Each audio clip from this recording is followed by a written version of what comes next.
And here are my NBA game predictions for January 19th of 2022. Tonight there is 13 games. I'll be going over the spreads and over-unders. I got my spreads from FanDuel and my over-unders from FanDuel Tool, and I adjusted a few of them so they'd be fitting what I would bet. For Brooklyn at Washington, I'll be going with Washington +1. I think Washington's been playing better as of late, and Brooklyn, yeah, they have Irving back, but I think the main person on Brooklyn is Durant. So with him out, I think it's hard for Brooklyn to really close out those games, as there's not that one person where you can pass the guy to who's yeah, there's still Harden, yeah, there's still Irving, but I think the most consistent out of those three were Durant.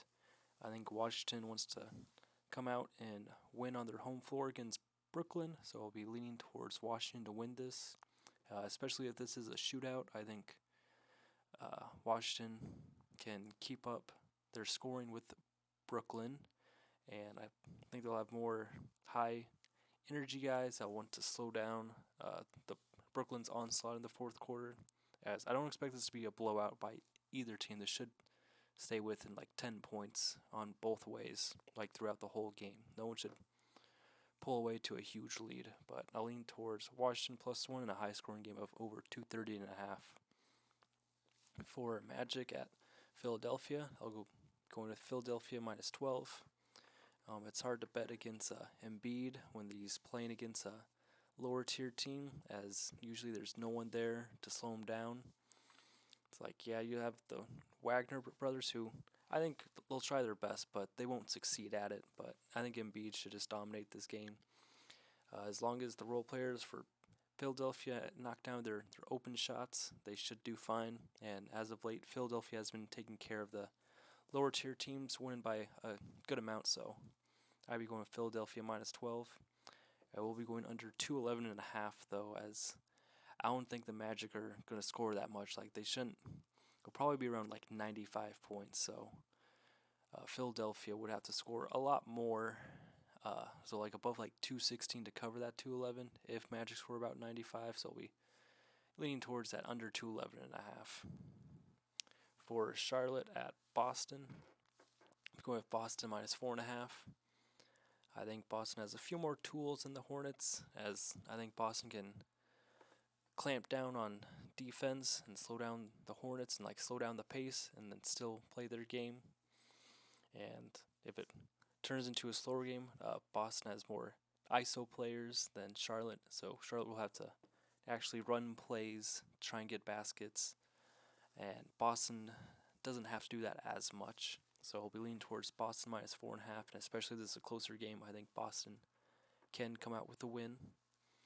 If this becomes a shootout, I think Charlotte can get hot and overpower the Celtics, but I think there's just more tendencies to go towards Boston winning this game, between their defense and then a little bit more star power on Boston, than for Charlotte to just get hot and blow out the Celtics. But I think this will still be a high-scoring game that Boston will end up winning, so over 224.5. For Portland at Miami, leaning towards Miami -9. I really have no faith in Portland, but they did win one game recently. But honestly, I want to think that's a fluke, as there's just so much against Portland right now. Yeah, they have McCollum back, but I personally was never very high on McCollum, so I probably won't be betting towards Portland for the rest of the season. And then Miami's they're towards the top of the Eastern Conference, and they should be able to put away this game without a problem. They should win this, and then -9, I don't see why they shouldn't be able to cover that. As long as they slow down Portland, really beat them in the first half, Portland shouldn't fight in the second half. They're down big, so if Miami just sticks to that, that should be an easy win for them. But if it does go to the fourth quarter, I think Miami can stop them on offense. They have enough players to get hot from three on Miami, and then they have better defense than Portland that should shut them down. I will be going over 215.5, as I think Portland will still shoot a lot of threes, so they'll score their points that way. But I think Miami should be able to take advantage of what Portland will throw at them, because their defense isn't that great. There's a lot of three-point shooters on Miami, so they shouldn't have a problem getting over 215.5. For Minnesota at Atlanta, we'll be going Atlanta minus 2.5. Minnesota played last night, one of the few teams that played last night, and now they have to travel to Atlanta. That gives more of an advantage to Atlanta, and also Minnesota's game was close, so another advantage towards Atlanta.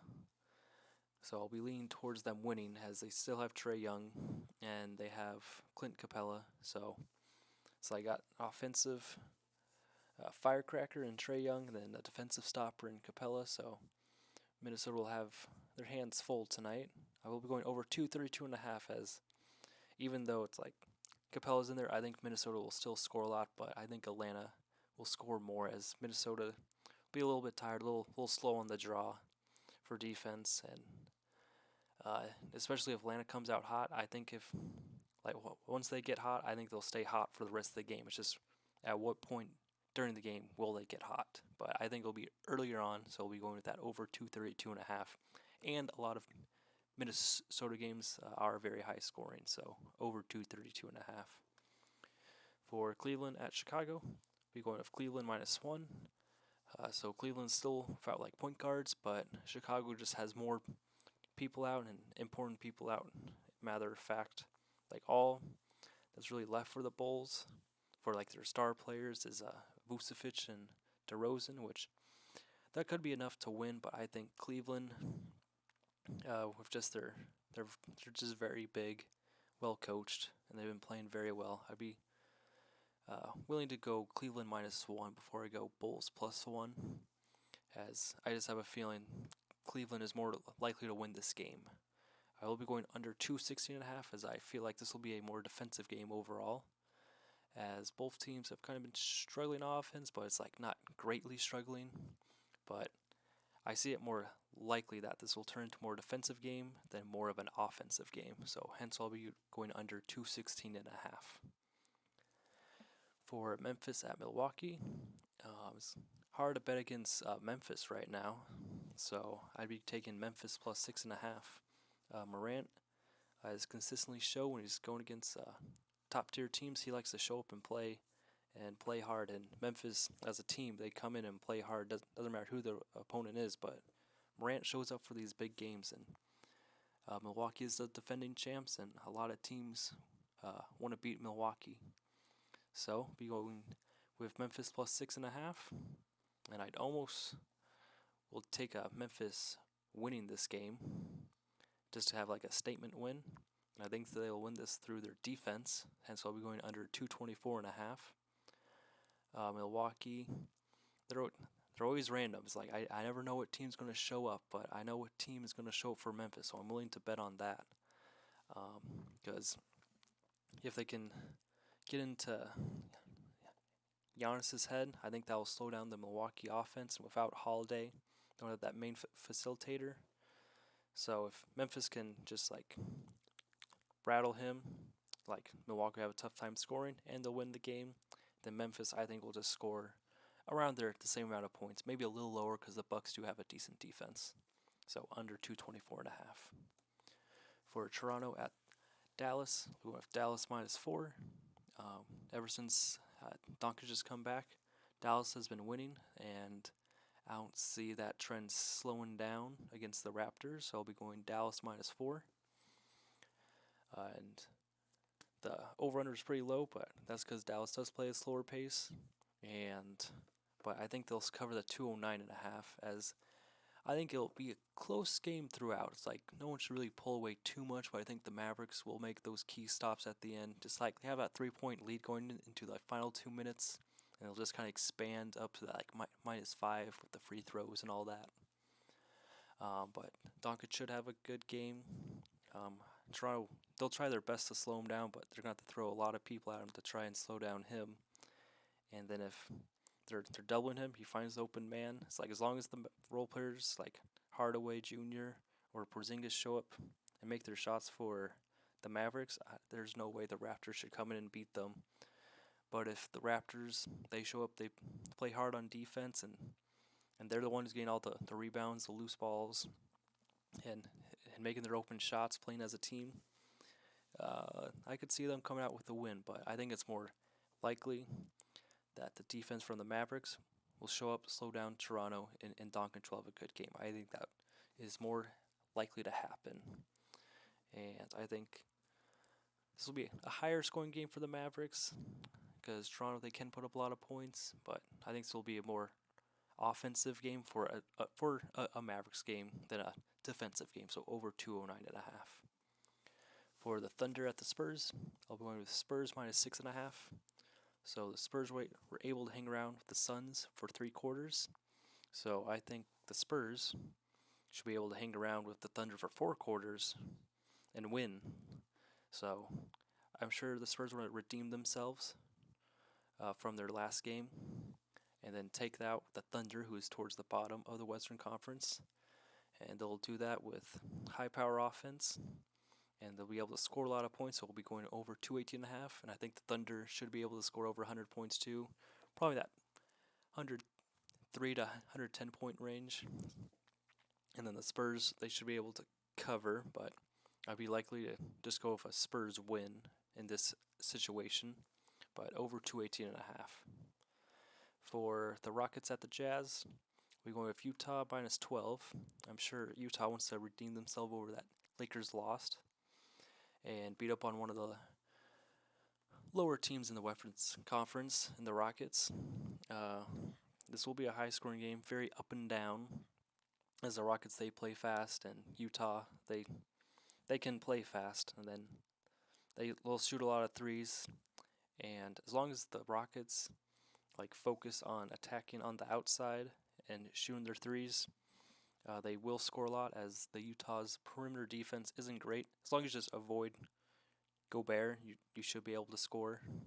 And then Utah should just be able to take advantage of the Rockets. They are one of the top offenses in the league, so Utah shouldn't have a problem scoring at all.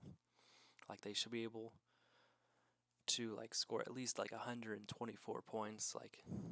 If you have an open three, there's a lot of 3-point shooters on the Jazz. It's if you have an open three, just knock that down. But Utah minus 12. For Detroit at Sacramento, I'll be going with Detroit plus 5.5.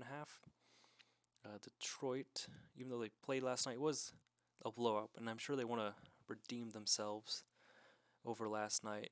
And they are playing the Kings, so their defense isn't going to be as intense. And Detroit has been playing better overall. I mean, they did play some of the tougher teams. They kind of lost big to them, but they're playing the 1 and 2 team in the league currently, so you don't expect Detroit to win that. But now that they're playing against a worser opponent in the Kings, I think the Pistons will be able to keep it close. I think overall the Kings should win this, but I think overall should be a close game. It will be high scoring, as the Kings do score a lot of points, and their defense is kind of weak, and I think the Pistons should be able to take advantage of that and keep it close throughout the whole game. And Kings games usually are pretty close if they're favored. They usually don't blow out their opponent, but overall should be a close game. This bottom of the league game, over 220.5. For the Clippers at Denver, I'll be leaning towards Denver minus 7. So last time these two teams played, the Clippers had that comeback after scoring 28 points in the first half, and both of them were held under 90. I don't expect that to happen again. I think Denver remembers that, and they want to redeem themselves and come out with a win. They should have a lot of firepower against the Clippers. If I'm Denver, I should want to win this game in the first half. Really put it towards them in the first half, and then do the same thing again in the second half too.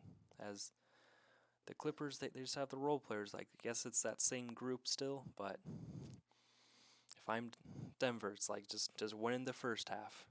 There's no star power on the Clippers right now. I expect the Clippers to have a hard time scoring, as in that previous matchup.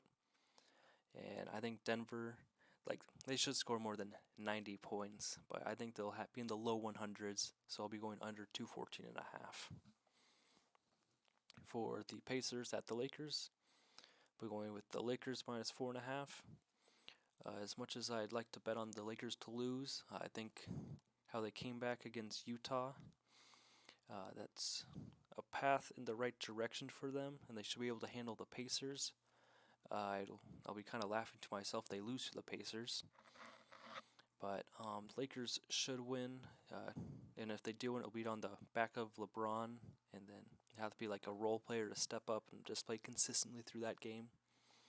I do expect over 222.5, as even though they got that one win, usually they follow up that next game. Their defense isn't as sharp, and I think the Pacers should take advantage of that, as the Pacers can put together some good quarters like they did against the Suns, where they had that big third quarter, and so I expect at least 2 of those from the Pacers, so they should get over like 108 points, but I think Lakers should end up winning overall. It'll be kind of a sloppy game overall, but high scoring though, over 222.5. Thank you for watching. Comment any of your thoughts on your predictions for the games, and once again, thanks for watching.